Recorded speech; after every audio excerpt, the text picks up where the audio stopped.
Este podcast é um oferecimento de Nadai Ferro e Aço, 12-3832 7124, Ubatuba, São Paulo.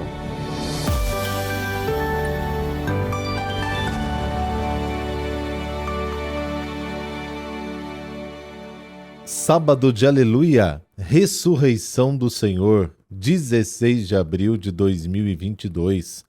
A cor litúrgica, a partir de agora, é o branco. Esta é a principal celebração do ano.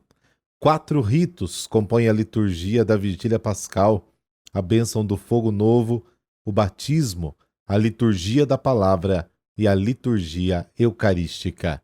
Nos preparemos para esta solenidade. Rezemos. Pelo sinal da Santa Cruz, livrai-nos Deus, nosso Senhor, dos nossos inimigos. Pai, cheio de bondade, vosso Filho unigênito desceu à mansão dos mortos e dela surgiu vitorioso. Concedei aos vossos fiéis, sepultados com ele no batismo, que pela força de sua ressurreição participem da vida eterna com ele. Amém.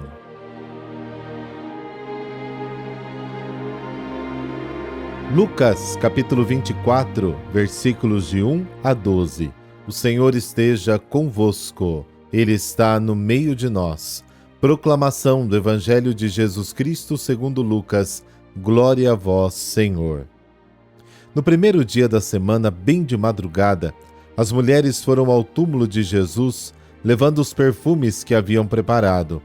Elas encontraram a pedra do túmulo removida, mas ao entrar não encontraram o corpo do Senhor Jesus e ficaram sem saber o que estava acontecendo. Nisso, 2 homens com roupas brilhantes pararam perto delas. Tomadas de medo, elas olhavam para o chão, mas os 2 homens disseram: "Por que estáis procurando entre os mortos aquele que está vivo? Ele não está aqui, ressuscitou. Lembrai-vos do que ele vos falou quando ainda estava na Galileia. O Filho do Homem deve ser entregue nas mãos dos pecadores, ser crucificado e ressuscitar ao 3º dia."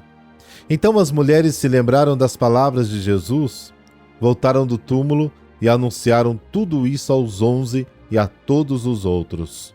Eram Maria Madalena, Joana e Maria, mãe de Tiago. Também as outras mulheres que estavam com elas contaram essas coisas aos apóstolos.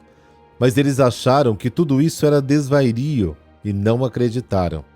Pedro, no entanto, levantou-se e correu ao túmulo. Olhou para dentro e viu apenas os lençóis.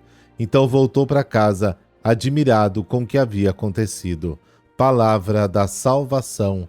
Glória a vós, Senhor.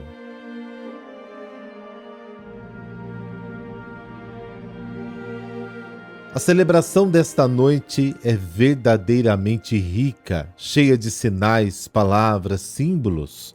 O fogo, a luz, a água são certamente uma recordação do caminho percorrido nestes 40 dias, mas também nos dizem que a Páscoa de Jesus é uma celebração inserida na existência humana e somos chamados a torná-la realidade na vida.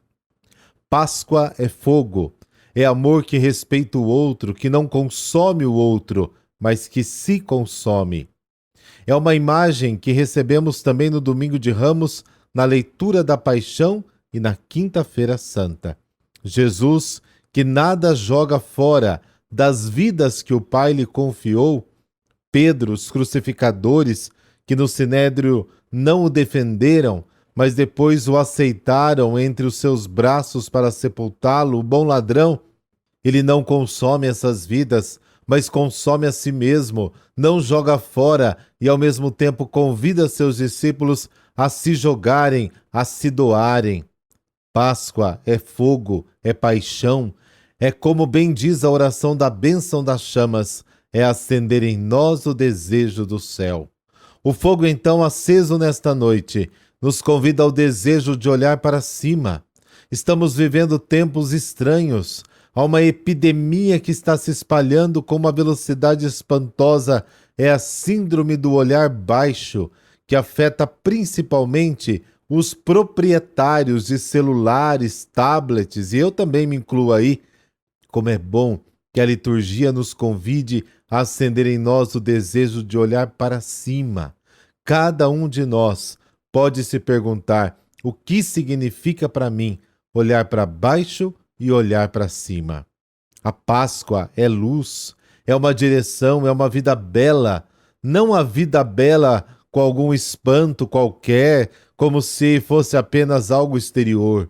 Com espanto, descobri que esta ideia, viver uma vida verdadeiramente bela, precisamente da maneira como abrimos o nosso coração no tempo da Quaresma, alimentou a reflexão de muitas pessoas, e essas pessoas descobriram tantas e tantas coisas. E eu mesmo descobri nas conversas pessoais nesses dias, com quem pediu perdão no sacramento da reconciliação, que com quem pediu ajuda em um caminho pessoal.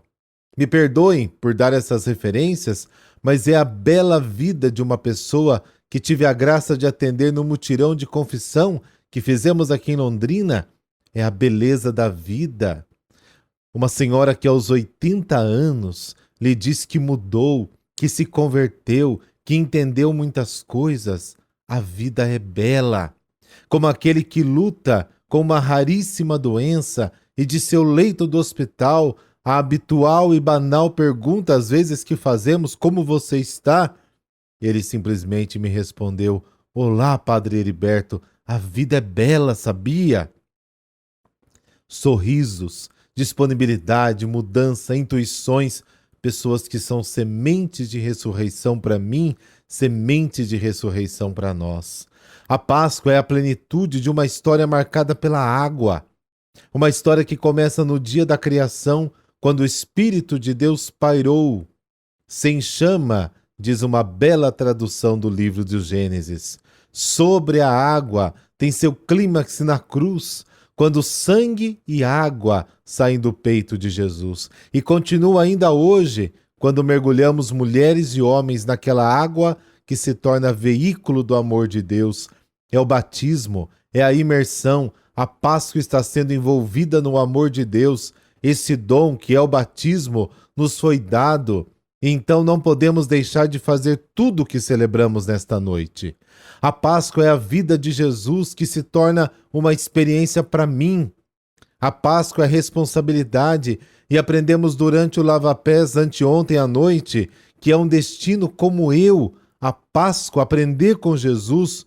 E o bonito é que em breve, na renovação das promessas batismais, diremos uns aos outros que acreditamos nele e que queremos manter vivo em nós o desejo de viver como ele nos ensinou, fazer como ele fez.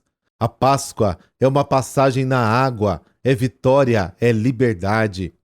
A Páscoa é ir ao túmulo e ouvir, ele não está aqui.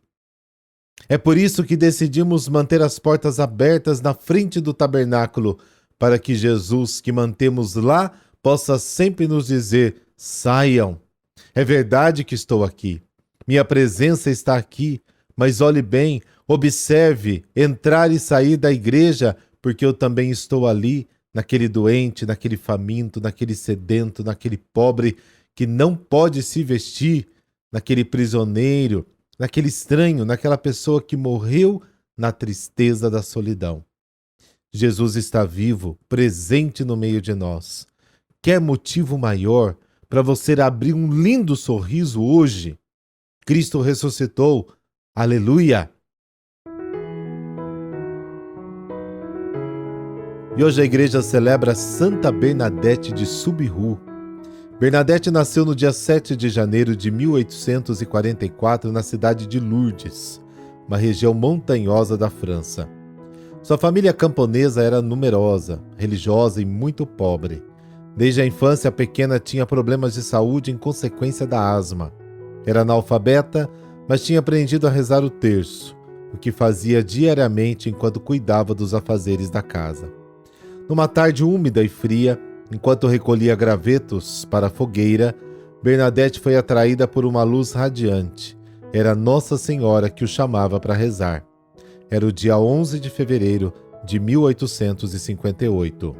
Durante vários meses, a Virgem Maria Imaculada Conceição apareceu para a menina sempre pedindo que rezasse o terço em favor da humanidade. Apesar da honestidade da menina, a maioria das pessoas não acreditava na aparição, mas Bernadette ficava extasiada, rezando e conversando com Nossa Senhora.